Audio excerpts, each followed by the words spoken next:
Hey guys, are you ready for Scrap Your Stash Challenge? It's gonna start, starting with this video.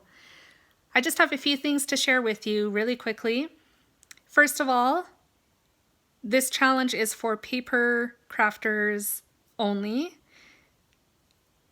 Digital scrapbookers, sorry, are not welcome. This is a challenge just for those people that enjoy playing with paper and feeling the texture of paper in their hands. If you participate in this challenge, and I mean challenge very loosely, it's more just for fun, you can create anything you want. You can create as much as you want. You have the entire month to create a project. There will be a challenge that I'll get to in just a second, but you can create cards, you can create layouts, you can do traveler's notebooks, you can do off-the-page projects, whatever floats your boat, or all of those for that matter too. Whatever floats your boat, you are welcome to create. I created a scrapbook layout. You're going to see the process video for that in just a second. And the challenge for this month is a really simple one. They're probably always going to be really simple. But the whole point of this is to jumpstart your creativity, help you get rid of your stash so that you can just make room in your craft room for what you have left over. And if you want to add more to your stash, like who doesn't? But if you want to add more to it, then you will have the room to add more. That's the whole sort of encompassing idea behind this. So, for the month of March, create borders. Strips using strips of cardstock, pattern paper, whatever you got. It can be done with your die cutting machine if you have a Cricut or a Silhouette or any other type of die cutting machine. You can use border punches. You can use those decorative scissors that used to be popular way back in the day. You can use dies like the metal dies, thinlits, or I don't know, different people call them different things, but dies anyways, and see what you come up with. I would love if you shared your art with us too when you're done, because more inspiration never hurts, and I'd love to see what you create. I will include my social media links down in the description box below so that you can share to one of those places if you would not mind. And have fun. That's the most important part of this whole challenge. Have fun, and I hope you find it inspiring, and I can't wait to see what everybody comes up with. Thanks. So let's dive in. So like I was saying, I have had this idea in my mind for quite a while. I've wanted to use one of my dies to create fringe. I've been thinking about it for the last little bit and finally decided that this was going to be the layout that I was going to do that on. So I'm just running my fringe die cut through my Cricut. I'm going to make a whole bunch of roughly 6-inch strips. You can see them all cut out now laying on the layout. And I used a variety of different cardstock colors and just a couple pieces of pattern paper. These were all pulled from my stash. I have two little Sterilite containers that I store my scrap papers in, and that's where I pulled these papers from.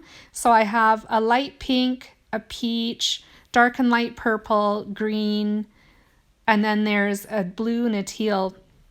But as I started adhering the strips to the bottom of my panel, I ran out of room for the light blue and the teal fringes that I had wanted to add, which is fine. In the end, towards the end of the video, I actually end up using the light blue fringe and layer it above the photo mat that I'm working on right now. I'm just inking the white cardstock with black ink just to kind of help it blend in a bit better with the black background. I'm not usually the type of person that will use black cardstock to layer photos and, well, mostly photos. Behind, I really like the look of white cardstock around my photos better. And so typically that's what I gravitate towards. This time I used black, and I think it was absolutely the right choice for this layout. I pulled out one of the stamps that I have in my stash. I love this stamp set and use it frequently. It's called the Budding Peony, and I decided to stamp it in a light gray ink on the white portion of the photo mat. I'm going to layer my title over the photo and let it spill over onto the white portion of the mat.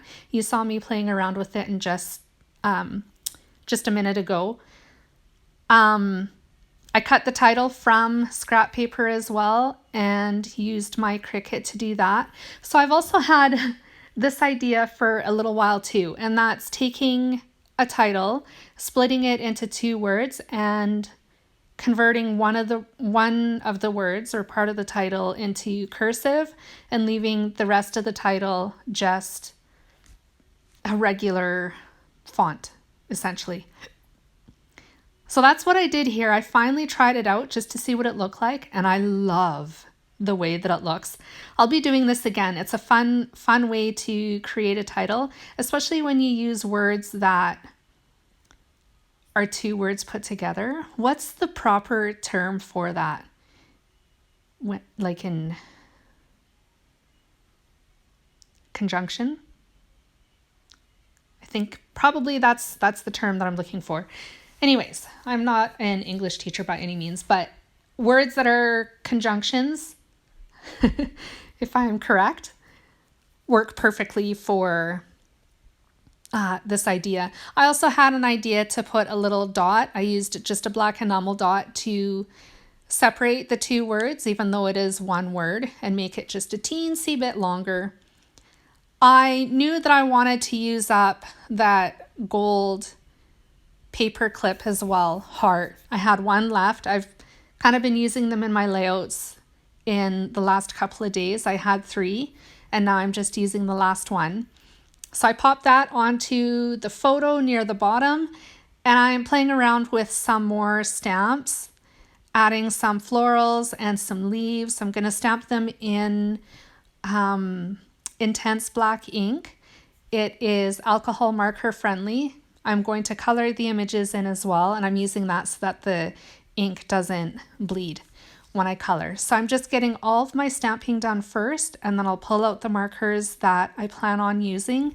I wanted to bring more blue into this layout because there's a lot of blue in the photo, right? It's a picture of a sunset and there's a lot of gorgeous colors, and I could see sort of oranges and peaches, purples, and then the blues in the sky in my photo, and I wanted to pull those colors into the rest of my layout. There's kind of some pinks in there too, so I'm using a mixture of, at least for the flowers and the greenery, green obviously for the leaves, but the flowers are going to be a mixture of pink, purple, and blue. So I'm just coloring in right now. I'm doing a little bit of shading using my Spectrum Noir markers. I will include exactly what colors I used at the end of the video because I can see that it's kind of hard to see. I have to apologize about the poor lighting in my room, my craft room. I craft in my basement and I have only 1 desk lamp as well as the ceiling light, and just the ceiling light is nowhere near enough light for just scrapbooking, and I'm finding just 1 desk lamp is not enough light for doing my videos. So I'm sorry about that. One day, those are the magical words, I will be moving back upstairs, I would imagine, when my girls are old enough and want to move downstairs and get away from being so close to mom and dad. But for the time being, this is what I've got. This is what I'm working with, and I hope you can understand. Sorry if it's an inconvenience. It kind of is for me too, but you work with what you got, right? That's what I'm doing. So I have finished all the small flowers. I've done the leaves and the greenery, and now I'm working on the largest peony bud. That will be colored, or is being colored in, with the True Blue Spectrum Noir marker, and I'll use all 3 shades of that marker in this one flower. I am speeding this up too so that you don't get too terribly bored with all the coloring. Once I've got the flower filled in, it'll slide to the next screen, and it'll be all cut out and ready to go. This particular stamp set has a coordinating thin cut with it, which makes cutting an absolute breeze. I was done super quick getting those done. The little flowers did not have a coordinating thin cut, so I had to fussy cut those out, but they didn't take very long. Now I'm just going to arrange the leaves and the flowers around the layout. I knew that I wanted to add the blue flower to the right hand side of the photo mat. The leaves were going to go to the left hand side. And then I colored the little flowers in so that they coordinated with the fringe that they were going to live on top of. So there's 2 different shades of purple and then the light pink. Later on in this video, I'll add a couple more flowers up around the title. I was trying to figure out how I was going to add the date to this layout. It just wasn't working out for me. I wanted to put it up above the title, above the photo mat, but it just didn't look good. I was playing around with some chipboard pieces, trying to add them there. That didn't feel right. Eventually I added the blue fringe that I had wanted to add to the bottom where the rest of the fringe is, but it didn't fit. I put that above the photo. I added a couple other flowers and some sewing thread, which you see me adding right now. I added it beneath the flower, and it's going beneath the leaves on the opposite side, and then the last cluster, sewing thread cluster, will be going above the title eventually. And I'm just adding the flowers back onto their coordinating color fringe. Doesn't that look pretty? I'm just in love with this layout. I love the tone on tone look where you have your papers and then you have like either ephemera or die cuts or images that you've created on your own in the same colors and then layer them over top. I just think it looks dynamite. So here I'm playing with just some extra embellishments. I pulled out some stickers that I had in my stash and chipboard. I'm just gonna play around with things, trying to figure out how to embellish it a little bit more. At this point, I was trying to figure out the date as well.